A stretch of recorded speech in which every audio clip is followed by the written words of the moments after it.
O să fac o nouă poveste pe Toca Boca.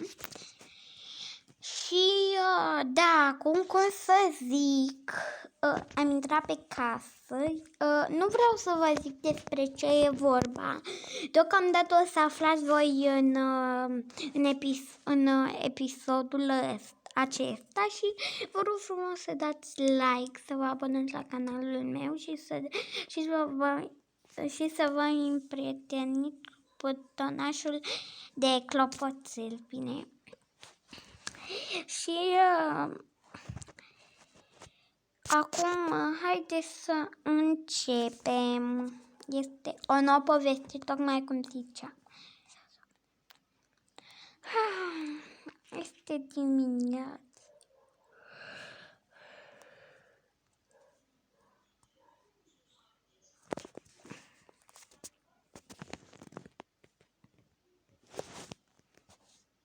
Bună dimineața! Nu ne-ai pregătit nici acum mică dejun? Sau băutură? Nu, doamnă, mă scuzați, dar am fost și eu așa și am venit un pic mai târziu. Și, da, păi ți-am zis că n-ai voie să dormi. Unde ai dormit? Am dormit pe canapea. Bine, păi domnul mi-a zis atunci, fiindcă am voie să dorm câteva ore. Da, câteva ore, dar să te trezești dimineață. Doamna m-a scuzat din tot sufletul meu, nu știam. Cum să nu știi că te ești servitoare?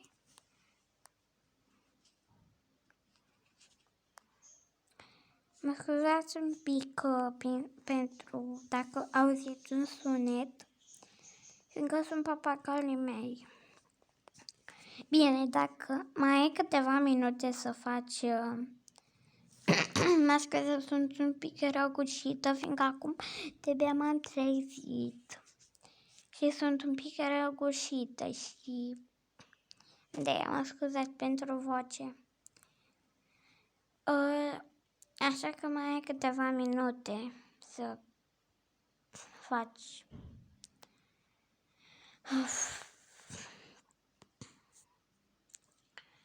Doamne, unde m-a pus capul să mă angajez? Mă scuzați, vă rog. Nu vine să cred.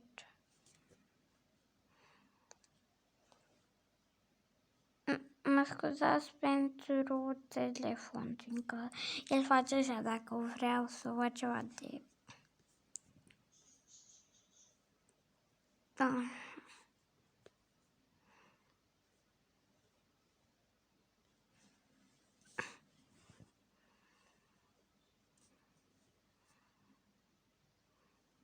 Da.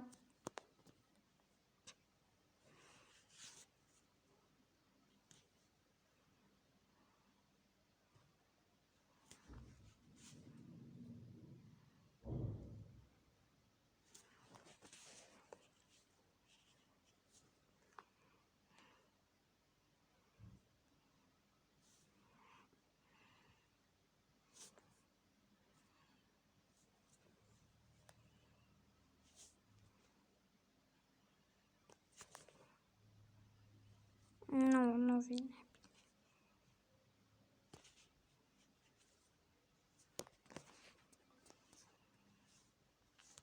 Așa, mă scuzați pentru tot, doar nu simteam ceva că e bine și am aranjat un pic pe aici.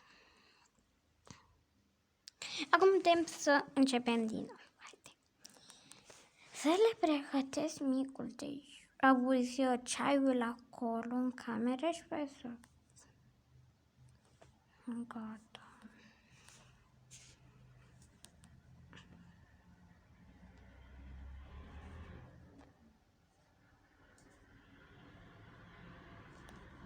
Da, Doamne. Gata.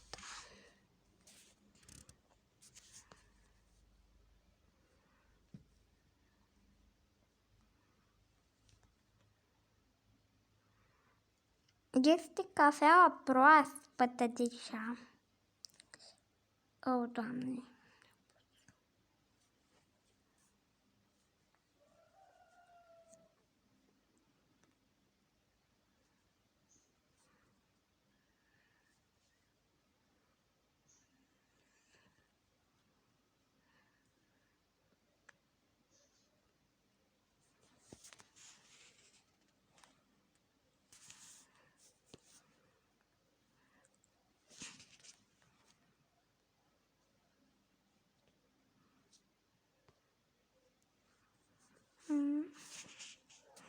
Să-mi beau ceaiul.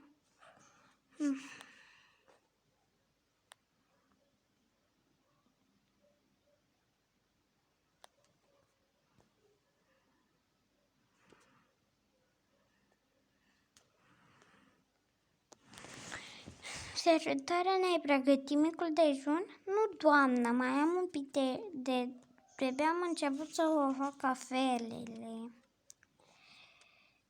Oh, bine, servitoare, mai așteptăm câteva minute și după aia, dacă nu termin, o să ne supărăm și o să te concediem. Mai bine să mă concedieze.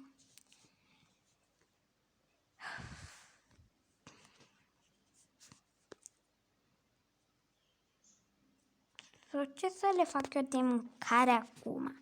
Că sunt și ei prea pretențioși. Revin după ce le face ziua de mâncare. Fiindcă nu știu ce-și ideea.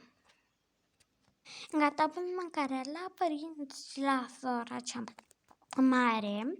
Am pus niște pui cu paste și la bebeluș am pus și eu niște unterci. Așa. Mă scuzați pentru tot, dar așa, nu mai are telefonul meu baterie, dar mai e până se termină. Și da.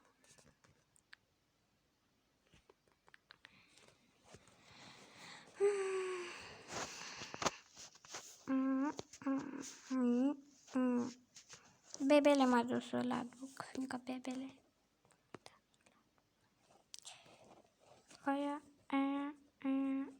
Și revin un minut și am revenit și acum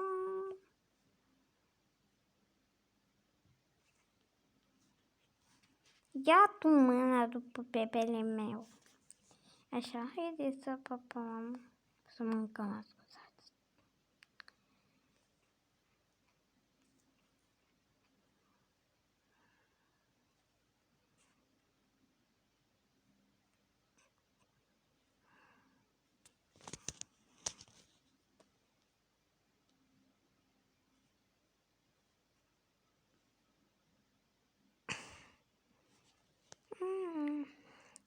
Servitoare, da, doamnă.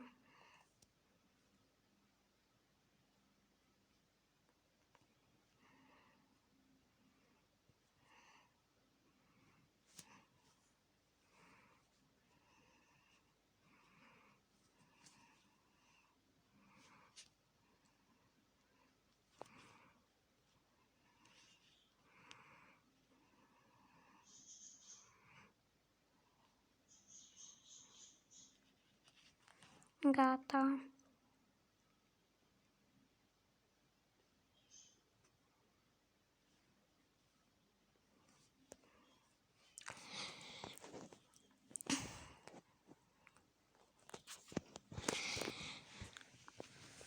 Bună, în primul rând, eu vă zic că să fiți sănătoși și să nu uitați să dați like la videoul acesta. Și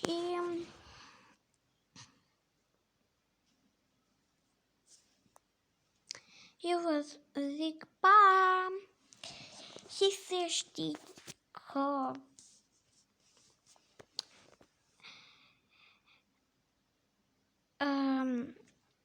vreau să dați like și să vă abonați și să Vedeți, Alma cu clopoțelul, tocmai cum ziceam. Și vă zic și să fiți sănătoși. O să mai fac foarte multe povești, încă de-abia am început cu poveștile. O să fac multe. Dar la un moment dat o să trebuiască să schimb familia. Și asta e și da. Așa că vă zic pa și să nu uitați ce v-am zis. Așa că pa!